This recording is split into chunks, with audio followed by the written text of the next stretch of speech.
Hello students, in the previous video we discussed about the first characteristic of the lanthanoid which is the electronic configuration. Okay, बेटा previous video ਦੇ ਵਿੱਚ ਅਸੀਂ ਇੱਕ trick ਵੀ ਸਿੱਖੀ ਸੀਗੀ ਕਿ ਅਸੀਂ ਇਲੈਕਟ੍ਰੋਨਿਕ ਕਨਫੀਗਰੇਸ਼ਨ ਲੈਂਥਨੋਇਡ ਸੀ ਕਿਸ ਤਰ੍ਹਾਂ ਨਾਲ ਯਾਦ ਰੱਖ ਸਕਦੇ ਹਾਂ ਔਰ ਉਹਨਾਂ ਨੂੰ ਕ੍ਰੈਮ ਨਹੀਂ ਕਰਾਂਗੇ ਆਪਾਂ. Okay, today we will discuss our next general characteristics of the lanthanoid which is the oxidation state. All the lanthanoids have the common stable oxidation state is the +3.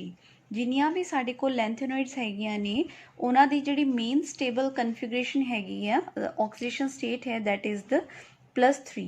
But in addition to some lanthanoids they show some other oxidation states in the solid as well as in the solution compound.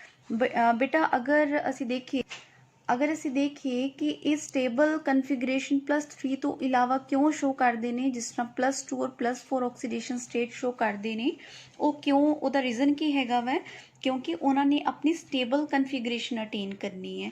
ਕੁਝ elements ਇਸ ਤਰ੍ਹਾਂ ਦੇ ਹੈਗੇ ਆ ਉਹਨਾਂ ਦੇ ਵਿੱਚੋਂ 2 electron ਨਿਕਲਣ ਦੇ ਨਾਲ ਉਹ ਸਟੇਬਲ ਕਨਫੀਗਰੇਸ਼ਨ ਅਟੇਨ ਕਰਦੇ ਨੇ. ਕੁਝ ਐਲੀਮੈਂਟਸ ਇਸ ਤਰ੍ਹਾਂ ਦੇ ਨੇ ਉਹਨਾਂ ਦੇ ਵਿੱਚੋਂ 4 ਇਲੈਕਟ੍ਰੋਨਸ ਨਿਕਲਣ ਦੇ ਨਾਲ ਉਹ ਸਟੇਬਲ ਕਨਫੀਗਰੇਸ਼ਨ ਕੀ ਕਰਦੇ ਨੇ ਅਟੇਨ ਕਰਦੇ ਹੈ. ਠੀਕ ਹੈ, ਸੋ ਅਸੀਂ ਕੁਝ ਐਗਜ਼ਾਮਪਲਸ ਡਿਸਕਸ ਕਰਦੇ ਹਾਂ. ਸੀਰੀਅਮ ਐਂਡ ਟਰਬੀਅਮ. ਸੀਰੀਅਮ ਬੇਟਾ ਸਾਡੇ ਕੋਲ ਹੈ और टर्बियम, सीरियम और टर्बियम दोनों ही साढ़े को लैंथेनोइड्स के 2 एलीमेंट्स ने. ये बेटा अपनी +4 ऑक्सीडेशन स्टेट शो करते हैं. +4 ऑक्सीडेशन स्टेट इस करके शो करते हैं ताकि इन्हां दी स्टेबल कन्फिगरेशन आ सके. हुण साढ़े कोल इलैक्ट्रॉन कन्फिगरेशन है पहला सीरियम दी. सीरियम दा एटॉमिक नंबर है 58. Electronic configuration xenon 4f2 5d0 6s2. और अगर असी इहदे विच्चों 4 इलैक्ट्रॉन रिप्लेस कर दिए मतलब 4+ ਤੇ ਇਹਦੀ ਕੀ ਆ ਜਾਏਗੀ ਇਲੈਕਟ੍ਰੋਨਿਕ ਕਨਫੀਗਰੇਸ਼ਨ 4 ਇਲੈਕਟ੍ਰੋਨ ਰਿਮੂਵ ਕਰਾਂਗੇ 2s ਦੇ ਵਿੱਚੋਂ ਕਰਾਂਗੇ ਔਰ 2 ਕਿਹਦੇ ਵਿੱਚੋਂ ਕਰਾਂਗੇ ਅਸੀਂ f ਦੇ ਵਿੱਚੋਂ ਕਰਾਂਗੇ. ਜਦੋਂ ਅਸੀਂ 4 ਇਲੈਕਟ੍ਰੋਨ ਰਿਮੂਵ ਕਰ ਦਿੱਤੇ ਸੀਰੀਅਮ ਦੇ ਵਿੱਚ ਤੇ ਕੀ ਬਣੇਗੀ electronic configuration xenon 4f nought. 4f nought ਆਉਣ ਦਾ ਮਤਲਬ ਕੀ ਹੈਗਾ ਸਾਡੇ ਕੋਲ ਐਮਪਟੀ f ਸਬ ਸ਼ੈਲ ਹੈ ਵਿਚ ਇਜ਼ ਦ ਸਟੇਬਲ. ਠੀਕ ਹੈ, ਦੈਨ ਨੈਕਸਟ ਹੈਗਾ ਸਾਡੇ ਕੋਲ ਟਰਬੀਅਮ. ਟਰਬੀਅਮ ਦਾ ਐਟੋਮਿਕ ਨੰਬਰ ਹੈ 65. Xenon 4f9 5d0 and 6s2. When we remove 4 electron from the terbium then we attain the half filled f subshell which is also stable. Okay, so cerium और terbium दोनों ही जड़े elements हैगे ने वो +4 oxidations दे विच stable है और +3 दे विच वो stable नहीं है. नेक्स्ट है बेटा साडे कोल यूरोपियम एंड यटरबियम. ये 2 एलीमेंट्स +2 ऑक्सीडेशन स्टेट्स ਦੇ ਵਿੱਚ स्टेबल है. एग्जाम्पल्स मैं लिखिया हुई ने. Europium atomic number 63. अगर नॉर्मल इलेक्ट्रॉनिक कन्फिगरेशन देखिए xenon 4f7 5d note 6s2. But अगर यूरोपियम 2+ इलैक्ट्रॉनिक कन्फिगरेशन आ रही है तो फिर क्या होएगा 2 इलैक्ट्रॉन चले जाएंगे और साढ़े कोल के पीछे बचेगा 4f7 which is a stable. Then ytterbium के केस दे विच भी बेटा सेम है. अगर 2 इलैक्ट्रॉन रिमूव कर दिए असी तो की बनेगा 4f14 which is also stable. Next है बेटा साढ़े कोल lanthanum gadolinium and lutetium. This is very important case. इसे करके मैं थोड़ा दूसरे कलर च लिखा इनू. Lanthanum gadolinium and lutetium have only +3 oxidation state. क्यों बेटा 3 एलीमेंट्स की +3 ऑक्सीडेशन स्टेट है क्योंकि इन्हां दे विचों 3 इलैक्ट्रॉन रिमूव करन तो बाद जां ते साडे कोल बिल्कुल ही क्या आएगा एम्प्टी ऑर्बिटल आएगा या हाफ फिल्ड आएगा या फिर केड़ा आएगा साडे कोल फुली फिल्ड इलैक्ट्रॉनिक कन्फिगरेशन इन्हां दी आएगी. फुली फिल्ड हाफ फिल्ड या एम्प्टी फिल्ड एफ सब शैल होने करके लैंथेनम गैडोलिनियम और ल्यूटीशियम की शो करते हैं सिर्फ तो सिर्फ +3 ऑक्सीडेशन स्टेट में शो करते हैं. ओके, नैक्सट प्रॉपर्टी आ गई बेटा साढ़े कोल ionisation enthalpy. First ionisation enthalpy जड़ी होएगी साढ़े कोल लैंथेनोइड से which this is the 600 kilo joule per mole. Second ionisation enthalpy होएगी साढ़े कोल 1200 किलो जूल पर मोल. ये जी वेरीएशन आ रही है बेटा थर्ड आयोनाइजेशन एंथैल्पी दी वो इस करके आ रही है क्योंकि तीसरा इलैक्ट्रॉन रिमूव करन तो बाद साढ़े कोल की केड़ा केस बनता पे half filled and fully filled वाला केस बनता पे. इस करके तीसरे इलैक्ट्रॉन रिमूव करन तो बाद साढ़े कोल एबनॉर्मली लो वैल्यू हो जाएगी थर्ड आयोनाइजेशन एंथैल्पी दी. क्योंकि अगर असी थर्ड तो बाद इलैक्ट्रॉन रिमूव करिए जिस तरह हुणे आपां पिछे लैंथेनम गैडोलिनियम वाला केस डिस्कस किया है लैंथेनम ल्यूटीशियम वाला उन्हां दे विच 3 इलैक्ट्रॉन नूं रिमूव करन तो बाद सानू स्टेबल कन्फिगरेशन दे विचों इलैक्ट्रॉन रिमूव करने पैणगे विच इज़ वेरी हाई. इस करके एबनॉर्मली लो वैल्यू होएगी थर्ड आयोनाइजेशन एंथैल्पी दी। नैक्सट आ गया बेटा जी साडे कोल कलर। कलर असी ऑलरेडी डी ਜਦੋਂ ਅਸੀਂ ਬਲੌਕ ਪੜਿਆ ਹੈ ਉਹਦੇ ਵਿੱਚ ਵੀ ਆਪਾਂ ਪੜਿਆ ਹੋਇਆ ਕਿ ਕਿਸੇ ਵੀ ਕੰਪਾਊਂਡ ਦਾ ਕਿ ਕਿਸੇ ਵੀ ਆਇਨ ਕਲਰ ਕਦੋਂ ਸ਼ੋ ਕਰਦਾ ਜਦੋਂ ਉਹਦੇ ਕੋਲ ਕੀ ਹੁੰਦੇ ਨੇ ਅਨਪੇਅਰਡ ਇਲੈਕਟ੍ਰੋਨਸ ਹੁੰਦੇ ਨੇ। ਅਗਰ ਉਹਦੇ ਕੋਲ ਅਨਪੇਅਰਡ ਇਲੈਕਟ੍ਰੋਨ ਹੋਏਗਾ ਤੇ ਸਾਡੇ ਕੋਲ ਕੰਪਾਊਂਡ ਜਾਂ ਸਾਡੇ ਆਇਨਸ ਜਿਹੜੇ ਆ ਉਹ ਕਲਰਡ ਹੋਣਗੇ ਔਰ ਅਗਰ ਅਨਪੇਅਰਡ ਇਲੈਕਟ੍ਰੋਨ ਨਹੀਂ ਹੋਏਗਾ ਤੇ ਕੀ ਹੋਏਗਾ ਕਲਰਲੈਸ ਹੋਏਗਾ। ਜਿਸ ਤਰ੍ਹਾਂ lanthanoids are silvery white colour ਦੀਆਂ ਹੁੰਦੀਆਂ ਨੇ but due to the presence of the trivalent ion ਮਤਲਬ +3 ਆਕਸੀਡੇਸ਼ਨ ਸਟੇਟਸ ਕਰਕੇ ਕੁਝ ਕੀ ਕਰਦੇ ਨੇ ਕਲਰ ਸ਼ੋ ਕਰਦੇ ਨੇ। ਕਲਰ ਜਿਹੜਾ ਲੈਂਥेनॉइड ਦਾ ਹੋਏਗਾ ਉਹ ਕਿਹਦੇ ਕਰਕੇ ਹੁੰਦਾ ਪਿਆ due to the absorption in the visible region or due to FF transition. ਅਸੀਂ ਡੀ ਬਲੌਕ ਦੇ ਵਿੱਚ DD ਟ੍ਰਾਂਜੀਸ਼ਨਸ ਪੜਿਆ ਸੀਗਾ ਇਹਦੇ ਵਿੱਚ ਕਲਰ ਕਾਦੇ ਕਰਕੇ ਹੋਏਗਾ ਉਹਨਾਂ ਦਾ FF ਟ੍ਰਾਂਜੀਸ਼ਨਸ ਕਰਕੇ ਔਰ ਨੰਬਰ ਆਫ ਦ ਅਨਪੇਅਰਡ ਇਲੈਕਟ੍ਰੋਨ ਕਰਕੇ।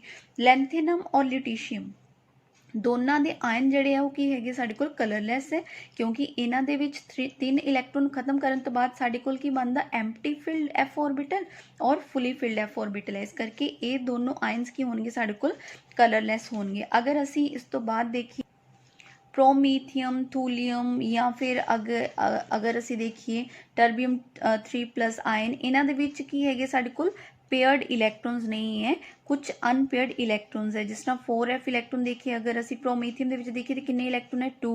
इस करके इहदा कुछ ना कुछ की होएगा कलर होएगा और यह कलर सानू की करने पैणगे याद करने पैणगे। ओके नैक्सट कलर तो नैक्सट बेटा प्रॉपर्टी है साडे कोल मैगनैटिक प्रॉपर्टीज़।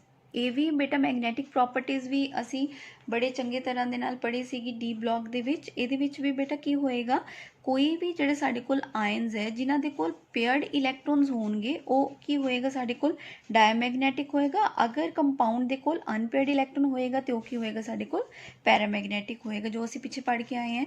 ਇਸੇ ਤਰ੍ਹਾਂ ਹੀ ਆਲ ਦ ਲੈਂਥेनॉइड्स ਐਕਸੈਪਟ ਸਾਰੀਆਂ ਹੀ ਲੈਂਥेनॉइड्स ਪੈਰਾਮੈਗਨੈਟਿਕ ਨੇਚਰ ਦੀਆਂ ਹੁੰਦੀਆਂ ਨੇ ਬਟ ਕਿਹਨੂੰ ਛੱਡ ਕੇ La3+, Lu3+, Ce4+, Yb2+, ਲੈਂਥेनम ਲਿਊਟੀਸ਼ੀਅਮ ਸੀਰੀਅਮ ਯਟਰਬੀਅਮ ਜਿਹੜੇ ਕੁਝ ਕੇਸਿਸ ਆਪਾਂ ਪੜ੍ਹੇ ਇਹਨਾਂ ਦੇ ਵਿੱਚ ਜਿਹੜੇ ਹੋਣਗੇ ਉਹ ਇਲੈਕਟ੍ਰੋਨਸ ਪੇਅਰਡ ਹੋਣਗੇ and when the electrons are paired ਕਿਹੜਾ ਨੇਚਰ ਸ਼ੋ ਕਰੇਗਾ ਡਾਇਮੈਗਨੈਟਿਕ। ਅਗਰ ਅਨਪੇਅਰਡ ਹੋਏਗਾ ਤਾਂ ਕਿਹੜੇ ਨੇਚਰ ਸ਼ੋ ਕਰੇਗਾ ਪੈਰਾਮੈਗਨੈਟਿਕ। Okay so the ions of La3+, Lu3+, Ce4+ have इन्हां दे कोल की होएगा 4f0 मतलब f orbital empty f orbital completely. इस करके वो किहड़ी नेचर शो करनगे डायमैगनैटिक। और अगर असी मैगनैटिक मोमेंट फाइंड आउट करना होए तो सेम उसी तरह फॉर्मूला लगेगा mu equals to √n × n+2। n किनू रिप्रेजेंट करेगा number of the unpaired electrons नू रिप्रेजेंट करेगा। Okay this is the magnetic property which is similar to the D block elements तरह ही होएगी। नैक्सट मेन आ रही है बेटा साडे कोल कैमिकल रिएक्टिविटी। अगर असी कैमिकल रिएक्टिविटी की बेटा जी गल करिए तो जिन्ने भी साडे कोल ਲੈਂਥेनॉइड्स हैगे ने वो सारे के सारे सिल्वरी वाइट है सॉफ्ट मैटल्स है और टार्निश करते rapidly when exposed to air. Tarnish का मतलब है कलर चेंज कर लेंगे हैं ठीक है और ब्लैक कलर के हो जाते हैं जो असी एक्सपोज करवाने उन्होंने एयर के नाल। और जी इन्ह की हार्डनैस हैगी ਲੈਂਥेनॉइड्स की वो इंक्रीज करती with increase the atomic number. Samarium काफ़ी हार्ड साडे कोल है और लाइक स्टील की तरह काफ़ी हार्ड नेचर है यदी और यदा मेल्टिंग पॉइंट द रेंज 1000 तो लैके 1275 कैल्विन तक हैगी है और मेल्टिंग पॉइंट यदा होएगा 1623 कैल्विन ठीक है। और जेडे साडे कोल मैटैलिक स्ट्रक्चर्स आंदियां पईयां ने ਲੈਂਥेनॉइड्स दियां ਇਹ ਕੀ शो करते हैं good conductor of heat and electricities ਦੇ भी हैगे है। कुछ कैमिकल रिएक्शनस असी इत्थे रिप्रेजेंट करांगे। अगर असी ਲੈਂਥेनॉइड्स किसी भी ਲੈਂਥेनॉइड नू रिएक्ट करवाने हैलोजन दे नाल ते साडे कोल की फार्मूला आएगा हैलाइड बनेगा having the formula LnX3। LnX3 क्यों आया बेटा साडे कोल देखो ਲੈਂਥेनम दे ऊपर कॉमन ऑक्सीडेशन स्टेट केड़ी है 3+ और हैलाइड्स के ऊपर केड़ा चार्ज होंदा -1 क्रिस क्रॉस कराया तो फार्मूला की बन गया LnX3। इसी तरह ही अगर असी इनू नाइट्रोजन दे नाल रिएक्ट करवाने तो की बनेगा नाइट्राइड बनेगा। ऑक्सीजन दे नाल बर्न करवावांगे तो की बनेगा ऑक्साइड बनेगा Ln2O3। इहदा भी फार्मूला बेटा देखो ਲੈਂਥेनम दे ऊपर +3 है और ऑक्सीजन के ऊपर केड़ा चार्ज होएगा -2 क्रिस क्रॉस कराई वैलेंसी की बन गया साडे कोल Ln2O3। ਸਲਫਰ ਦੇ ਨਾਲ ਰਿਐਕਟ ਕਰਵਾਵਾਂਗੇ ਤੇ ਸਲਫਾਈਡ ਬਣੇਗਾ, ਐਸਿਡਸ ਦੇ ਨਾਲ ਰਿਐਕਟ ਕਰਵਾਵਾਂਗੇ ਤੇ ਹਾਈਡਰੋਜਨ ਗੈਸ ਰਿਲੀਜ਼ ਹੋਏਗੀ, और हॉट वाटर ਦੇ ਨਾਲ ਰਿਐਕਟ ਕਰਵਾਵਾਂਗੇ ਤੇ ਹਾਈਡਰੋਕਸਾਈਡ ਬਣੇਗਾ ਔਰ ਹਾਈਡਰੋਜਨ ਗੈਸ ਰਿਲੀਜ਼ ਹੋਏਗੀ। ਕਾਰਬਨ ਦੇ ਨਾਲ ਰਿਐਕਟ ਕਰਵਾਵਾਂਗੇ ਤੇ ਅਲੱਗ-ਅਲੱਗ ਤਰ੍ਹਾਂ ਦੇ ਸਾਨੂੰ ਕੀ ਮਿਲੇਗਾ, ਕਾਰਬਾਈਡਸ ਮਿਲੇਗਾ। So this is all about the chemical reactivity। next आ गया बेटा साडे कोल solubility of the compounds। next property is the solubility of compound। fluoride, oxide, hydroxides are insoluble in water, but halides other than fluorides are soluble in water। next is the basic character of the hydroxides। ਜਿੰਨੇ ਵੀ ਸਾਡੇ ਕੋਲ ਲੈਂਥेनॉइड्स ਹੈਗੇ ਨੇ ਉਹ ਹਾਈਡਰੋਕਸਾਈਡਸ ਬਣਾਉਂਦੇ ਨੇ, ਜਿਨ੍ਹਾਂ ਦਾ general formula LnOH thrice ਹੁੰਦਾ ਹੈ। ਬੇਸਿਸਿਟੀ ਇਹਨਾਂ ਦੀ ਡਿਕਰੀਜ਼ ਕਰਦੀ ਹੈ ਅਲੋਂਗ सीरीज। ठीक है, सो कहने का मतलब La3+ ਦੇ ਹਾਈਡਰੋਕਸਾਈਡਸ ਜ਼ਿਆਦਾ ਬੇਸਿਕ ਹੋਣਗੇ ਐਜ਼ ਕੰਪੇਅਰ ਟੂ Lu3+। ਇਹਦੇ ਰਿਲੇਟਡ ਬਹੁਤ ਇੰਪੋਰਟੈਂਟ ਕੁਐਸਚਨ ਸਾਨੂੰ ਆਉਂਦਾ ਹੁੰਦਾ ਐਗਜ਼ਾਮਸ ਦੇ ਵਿੱਚ। ਵਾਈ LaOH ਥਰਾਈਸ, ਲੈਂਥेनम ਦੇ ਹਾਈਡਰੋਕਸਾਈਡ ਸਟਰੋਂਗੈਸਟ ਬੇਸ ਹੈ ਵਾਈਲ ਲਿਊਟੀਸ਼ੀਅਮ ਦਾ ਹਾਈਡਰੋਕਸਾਈਡ ਵੀਕੈਸਟ ਬੇਸ ਹੈ। ਇਹਦਾ ਰੀਜ਼ਨ ਕੀ ਹੈਗਾ ਬੇਟਾ, due to lanthanoid contraction. Main reason ਹੈ ਇਹਦਾ ਲੈਂਥेनॉइड ਕੰਟਰੈਕਸ਼ਨ, ਜੋ ਅਸੀਂ ਕੱਲ ਦੇ ਲੈਕਚਰ ਦੇ ਵਿੱਚ ਚੰਗੀ ਤਰ੍ਹਾਂ ਪੜਾਂਗੇ। और जो ਲੈਂਥेनॉइड ਕੰਟਰੈਕਸ਼ਨ ਹੋਏਗੀ ਕੋਵੈਲੈਂਟ ਕਰੈਕਟਰ ਲੈਂਥेनम ਦਾ और OH ਨੈਗੇਟਿव ਆਇਨ ਦਾ इंक्रीज करेगा when we move along the series. इस करके बेसिसिटी की करेगी, डिक्रीज करेगी। सो नेक्स्ट बेटा कुछ मेरे को छोटे छोटे स्मॉल क्वेश्चंस हैगे हैं जो तुसी खुद भी कर सकते हो, और एक क्वेश्चंस जो असी पिछे हुण टॉपिक डिस्कस कर रहे हैं ਉਹਦੇ ही रिलेटेड है। सो एक बार इन्हां तो थोड़ा जिहा गो थ्रू हो जाना, अगर कोई प्रॉब्लम आएगी तो मेरे नाल डिस्कस कर लेना। This is all about today's topic. अज बेटा साडियां जनरल कैरेक्टरिस्टिक्स ऑफ ਲੈਂਥेनॉइड्स ਦੀਆਂ एक रह गई है सिर्फ, जो असी कल डिस्कस करांगे ਲੈਂਥेनॉइड कंट्रैक्शन। बाकी सारियां कंप्लीट हो गई ने। अज दी वीडियोस चंगी तरह देखने हैं सारियां ने, और क्वेश्चंस नू भी देखना है। In case of any doubt feel free to ask. Thank you.